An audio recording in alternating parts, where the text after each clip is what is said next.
Hello मेरे प्यारे बच्चों, आपका हमारे इसका क्लास 12 की केमिस्ट्री क्लास में स्वागत है। देखिए, हिंदी मीडियम की केमिस्ट्री क्लास है जिसमें हम जो लेसन 4 देख रहे हैं, चैप्टर 4, और ये हमारा जो लेसन है डी तथा एफ ब्लॉक के तत्व, ये हमारा लेसन है। इस लेसन में डी ब्लॉक एलिमेंट्स क्या होते हैं, इनके बारे में हमने पिछले लेक्चर्स में चर्चा किए थे। साथ में हमने ये भी देखा था कि डी ब्लॉक तत्वों के कितनी सीरीज हैं और इन सीरीज के बारे में हमने कंप्लीट जानकारी दी थी।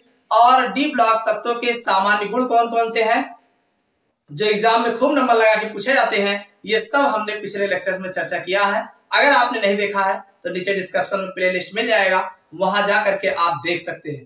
तो आज इस क्लास में हम जो है इस लेक्चर्स में बात करने वाले हैं, ये डी ब्लॉक में आपको दो कंपाउंड्स पढ़ना है। एक तो K2Cr2O7 पढ़ना है और दूसरा KMnO4 पढ़ना है। एक तो K2Cr2O7 पढ़ना है, दूसरा KMnO4 पढ़ना है। तो आज मैं इस वीडियो में, इस लेक्चर्स में जो है कंप्लीट जानकारी K2Cr2O7 के बारे में, मेथड्स ऑफ प्रिपरेशन और इनकी प्रॉपर्टीज क्या क्या है, इसके बारे में हम देने वाले हैं। तो आप लोग वीडियो के अंत तक बने रहिएगा। अभी देखना इस लेक्चर में हम आपको बनाने की विधि और इसके रासायनिक गुण तुरंत आपको अच्छे से समझा दें। तो चलिए क्लास को स्टार्ट करते हैं। आप लोग से एक छोटी सी रिक्वेस्ट है, अगर आप चैनल पर नए हो तो चैनल को सब्सक्राइब कर लीजिएगा और वीडियो को लाइक अवश्य कर दिया करिए। तो सबसे पहले हम देखेंगे पोटेशियम डाइक्रोमेट क्या है। तो पोटेशियम डाइक्रोमेट को जो इसका फार्मूला होता है K2Cr2O7 होता है। तो इसको हम बनाने की विधियों के बारे में चर्चा करेंगे। मेथड्स ऑफ प्रिपरेशन, बनाने की विधि में सबसे पहले हम प्रयोगशाला विधि की बात करते हैं। देखो, अगर हम प्रयोगशाला में हम K2Cr2O7 बनाने की विधि की बात करें तो देखो ये दो चीजों से मिलकर बना होता है। देखिए, पोटेशियम क्लोरेट और सांद्र सल्फ्यूरिक अम्ल की क्रिया द्वारा, पोटेशियम क्लोरेट और सांद्र सल्फ्यूरिक अम्ल की क्रिया द्वारा जो है पोटेशियम डाइक्रोमेट बनाया जाता है। कैसे बनाया जाता है, सबसे पहले आपको पता होना चाहिए पोटेशियम क्रोमेट का फार्मूला क्या होता है। तो पोटेशियम क्रोमेट का फार्मूला होता है KCrO4। ये पोटेशियम क्रोमेट है, इसका नाम है पोटेशियम क्रोमेट। पोटेशियम क्रोमेट को H2SO4 के साथ हम गर्म करेंगे। देखो, इसको दो पार्ट के लेंगे तो हम बनाएंगे K2Cr2O7। एक तो हमारा ये बन जाएगा K2Cr2O7, K2Cr लिखा है, यहाँ लिख देंगे K2Cr2O7। और दूसरा हमारा जो बनेगा K2SO4 बनेगा। देखिए, एक तो K2Cr2O7 बनाएंगे, दूसरा इधर का SO4 में लगा देंगे तो K2SO4 बनेगा, और तीसरा जो है आपका H2O बनेगा। तो कुल मिला के आपको जो है K2Cr2O7 पर सांद्र H2SO4, ये कैसा है, सांद्र H2SO4 है। सांद्र H2SO4 की अभिक्रिया कराते हैं तो हमें पोटेशियम डाइक्रोमेट प्राप्त होता है। क्या प्राप्त होता है, पोटेशियम डाइक्रोमेट प्राप्त होता है। लिख ले जाओगे, कोई दिक्कत तो नहीं होगी ना। जब हम पोटेशियम क्रोमेट पर सांद्र सल्फ्यूरिक अम्ल की अभिक्रिया कराते हैं तो पोटेशियम डाइक्रोमेट प्राप्त होता है। ये प्रयोगशाला में बनाने की एक बढ़िया विधि है। समझ में आ गया बच्चों। अब इसमें जो दूसरी विधि है, देखिए जो हमारा औद्योगिक विधि है, तो औद्योगिक विधि में, इस विधि में क्रोमाइड ऐश, एक सूत्र आपको रखना पड़ेगा, क्रोमाइड ऐश। क्रोमाइड ऐश का जो फार्मूला होता है FeO×Cr2O3 होता है, FeO×Cr2O3। इसी को आप लिख सकते हैं FeCr2O4, FeCr2O4, ये दोनों एक ही है, से K2Cr2O7 बनाया जाता है। यानी कुल मिला के इससे जो है K2Cr2O7 जो है बनाया जाता है। यानी क्रोमाइड ऐश के द्वारा जो है हम जो है बनाते हैं। कैसे बनाते हैं, तो देखिए सर्वप्रथम क्रोमाइड ऐश को चाहे सोडियम कार्बोनेट हो और चाहे सोडियम हाइड्रोक्साइड हो, दोनों के साथ वायु यानी दोनों ये होगा, साथ में वायु होगा, इनके साथ गर्म करते हैं तो इससे हमें जो सोडियम क्रोमेट प्राप्त होता है। कैसे प्राप्त होता है देख लेते हैं। ये हमारा जो क्रोमाइड ऐश का पहला चरण इसमें होगा। भाई सबसे पहले हम Fe लेंगे, FeCr2O4, यही तो हमारा क्रोमाइड ऐश का है। इसको लेकर भाई जो हमारा FeCr2O4 क्रोमाइड ऐश का है, इसको 4 पार्टिकल और 8 पार्टिकल Na2CO3 साथ में 7 ऑक्सीजन लेकर के हम मिश्रण को गर्म करेंगे। ये हमारा है क्रोमाइड ऐश। क्या है, क्रोमाइड ऐश का है, इसको जाने रहिएगा। और ये सोडियम कार्बोनेट के साथ गर्म करेंगे तो ये जो हमारा बनेगा Na2Cr O4 बनेगा, साथ Fe2O3 बनेगा और साथ CO2 बनेगा। यानी जब आप क्रोमाइड S को Na2CO3 और 7O2 के साथ गर्म करोगे तो Na2CrO4 और साथ में Fe2O3 और 8H2O बनता है। यही कार्य आप जो है यानी जो आपका FeCr2O4 क्रोमाइड S का है, अगर आप NaOH के साथ, भाई ये 4 हो गया 16 होगा, और ऑक्सीजन O2 के साथ गर्म करोगे तो यहाँ पर भी आपको Na2CrO4 और साथ में Fe2O3 और साथ में H2O बनता है। और ये जो बना है इसका नाम है सोडियम क्रोमेट। क्या बना है? Sodium chromate. यानी कुल मिला के पहले स्टेप में हम क्या करेंगे कि हम क्रोमाइड S से सोडियम क्रोमेट का निर्माण करते हैं। अब इसे जो बनता है इसको हम जल में घोलते हैं, जलीय विलयन में निष्कासित करते हैं, जिससे सोडियम क्रोमाइड जो हमारा होगा जल में घुल जाएगा और बाकी ये जो साथ में लगे हुए हैं ये वैसे की वैसे बने रहेंगे। तो जो घुलित विलयन हमें सोडियम क्रोमेट प्राप्त होगा इसको अगले स्टेप में हम यूज करेंगे। तो सेकेंड स्टेप जो हमारा होगा, सेकेंड स्टेप में Na2CrO4 का Na2Cr2O7 में परिवर्तन, यानी जो हमारा दूसरा स्टेप यूज होगा Na2CrO4 का Na2Cr2O7 में परिवर्तन। कैसे करोगे? ये जो आपका Na2CrO4 है इसको आप जो है H2SO4 के साथ जो है गर्म करोगे तो ये हमारा बन जाएगा Na2Cr2O7 plus Na2SO4 plus H2O। कुल मिला के जब आप Na2CrO4 का H2SO4 के साथ मिश्रण को मिलाओगे तो Na2Cr2O7 और साथ में Na2SO4 और H2O बनता है। और ये जो बना है इसका नाम है सोडियम डाइक्रोमेट। क्या बना है? सोडियम डाइक्रोमेट बना हुआ है। कितनी बात समझ में आ गई? देखो अब इस सोडियम डाइक्रोमेट को हम पोटेशियम डाइक्रोमेट में कैसे कन्वर्ट करेंगे, तो इसका अगला स्टेप तीसरा जो है हम यूज करेंगे सोडियम डाइक्रोमेट का पोटेशियम डाइक्रोमेट में परिवर्तन। यानी सोडियम डाइक्रोमेट को हम पोटेशियम डाइक्रोमेट में परिवर्तित करेंगे। इसको परिवर्तित करने की सबसे आसान विधि है कि आप बनाए हो Na2Cr2O7, इसमें कुछ ना करो, पोटेशियम क्लोराइड मिला दो, KCl मिला दो, यह आपका बन जाएगा K2Cr2O7 और प्लस NaCl। कुछ नहीं करना है, केवल गर्म कर देना है। आसानी से आपको ये पोटेशियम डाइक्रोमेट प्राप्त हो जाएगा। बात समझ में आई? ये 3 स्टेप यूज करना है। सबसे पहले क्या करना है? सबसे पहले क्रोमाइड अयस्क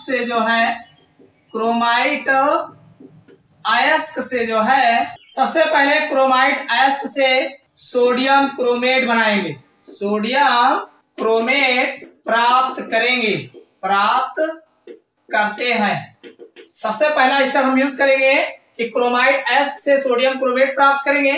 क्रोमाइड अयस्क को अगर हम Na2CO3 और ऑक्सीजन के साथ गर्म करेंगे तब भी हमें Na2CrO4 मिलेगा, और यह जो है यानी क्रोमाइड अयस्क को NaOH और ऑक्सीजन के साथ गर्म करते हैं तब भी हमें सोडियम क्रोमेट प्राप्त होता है। साथ में ये Rn के ऑक्साइड और H2O बनते हैं। तो पहले स्टेप में सोडियम क्रोमेट बनाएंगे क्रोमाइड अयस्क से। अब दूसरे स्टेप में ये जो हमारा सोडियम क्रोमेट बना हुआ है इसको हम H2SO4 के साथ गर्म करेंगे तो सोडियम डाइक्रोमेट प्राप्त होता है। और सोडियम डाइक्रोमेट का तीसरे स्टेप में हम KCl के साथ गर्म कर देते हैं तो हमें पोटेशियम डाइक्रोमेट प्राप्त होता है। तो ये तो थे हमारा औद्योगिक विधि द्वारा जो है पोटेशियम डाइक्रोमेट का निर्माण। समझ में आ गया होगा। अब हम पहले इसके फिजिकल प्रॉपर्टीज की बात करेंगे, उसके बाद फिर केमिकल प्रॉपर्टीज को देखेंगे। देखो अगर हम पोटेशियम डाइक्रोमेट के भौतिक गुणों की बात करें तो सबसे पहला जो भौतिक गुण है यह नारंगी लाल क्रिस्टलीय ठोस है। कैसा होता है? नारंगी लाल रंग का होता है और क्रिस्टलीय होता है, ठोस होता है। ठीक। दूसरा जो है यह ठंडे जल में आंशिक, यानी ऐसे ठंडे जल में घोलोगे तो कम घुलेगा, लेकिन गर्म जल में पूर्ण विलय होता है। और अगला इसी में है कि अल्कोहल में यह अविलय होता है। अरे जब ये इनऑर्गेनिक कंपाउंड है तो जल अल्कोहल में काहे को घुलेगा, कुल मिला के एल्कोहल में आ विलय होता है, गर्म जल में कोल्ड विलय है, ठंडे जल में कम विलय होता है। समझ में आई बात। अगला है यह आर्द्रताग्राही नहीं है। आर्द्रताग्राही कहने मतलब ये नमी को एब्जॉर्ब नहीं करता, रखे रहो और वातावरण एटमॉस्फेयर से नमी को एब्जॉर्ब कर ले, ऐसा नहीं है, यह आर्द्रताग्राही नहीं होता। इतना समझ में आ गया। अब हम इसके मेन जो रासायनिक गुण है जो एग्जाम में आपके पूछे जाते हैं उस रासायनिक गुणों की बात करेंगे। देखो अगर हम रासायनिक गुण की बात करें तो सबसे पहला रासायनिक गुण है उष्मा का प्रभाव, यानी उष्मा का प्रभाव पे क्या होता है। तो जाहिर सी बात है सबसे पहले हम देखेंगे उष्मा का प्रभाव। देखो जब हम 671 केल्विन पे गर्म करते हैं, यानी आपका जो K2Cr2O7 है, इसको जब हम गर्म करते हैं तो बनेगा K2CrO4 बनेगा, Cr2O3 और ऑक्सीजन। देखो जब हम K2Cr2O7 को गर्म करेंगे तो K2CrO4 बने, जिसे हम पोटेशियम क्रोमेट बोलते हैं, पोटेशियम क्रोमेट कहते हैं। और साथ ये क्रोमिक ऑक्साइड बनता है। क्या बनता है? क्रोमिक ऑक्साइड बनता है। यानी जब हम पोटेशियम डाइक्रोमेट को पोटेशियम डाइक्रोमेट को गर्म करते हैं तो हमें पोटेशियम क्रोमेट मिलेगा और क्रोमिक ऑक्साइड बनेगा। पहली बात तो हीटिंग का प्रभाव हो गया।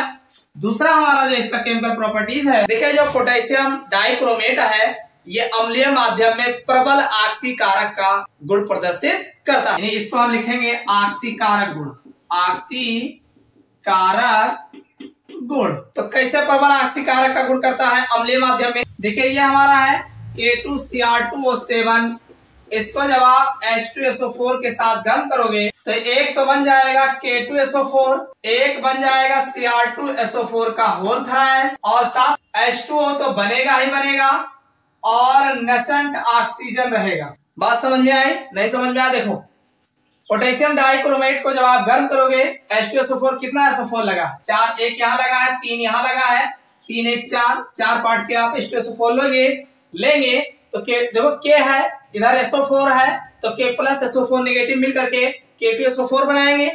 साथ में Cr है पॉजिटिव, SO4 नेगेटिव, तो Cr2SO4 का होल थ्राइस बनाएंगे, क्रोमियम सल्फेट बनेगा, और साथ में इधर हाइड्रोजन इधर ऑक्सीजन है तो H2O बनेगा 100%, और 3 नेसेंट ऑक्सीजन जो है प्राप्त होता है। यही ऑक्सीजन अलग अलग अभिक्रियाओं में ऑक्सीकरण का कार्य करते हैं। अब इसका एक उदाहरण देखेंगे कि Fe2 प्लस चार्ज को Fe3 प्लस चार्ज में कैसे परिवर्तित कर देते हैं। इसको हम 2 स्टेप में देखेंगे। देखो सबसे पहले ये हमारा रिएक्शन हुआ, नेसेंट ऑक्सीजन दिया है तो ये 3 नेसेंट ऑक्सीजन जो है हमारा, जैसे मान लीजिए FeSO4 है और अम्लीय माध्यम H2SO4 लिए ही है, साथ में ये हमारा नेसेंट ऑक्सीजन है, तो ये मिल करके Fe2SO4 का होल थ्राइस बना देगा और साथ में H2O बनेगा।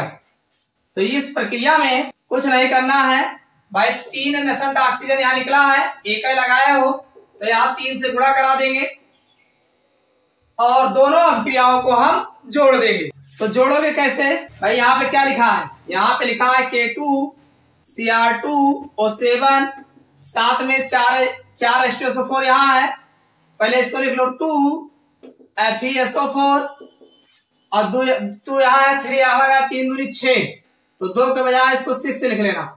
और यहाँ पे H2SO4 4 एक यहाँ है और यहाँ पे 3 है, आगे 3 लगाए हो ना, तो 3 ये हो जाएगा, 4 3 7 7 H2SO4, और ये ऑक्सीजन से कट जाएगा, बराबर हो जाएगा। बनेगा क्या?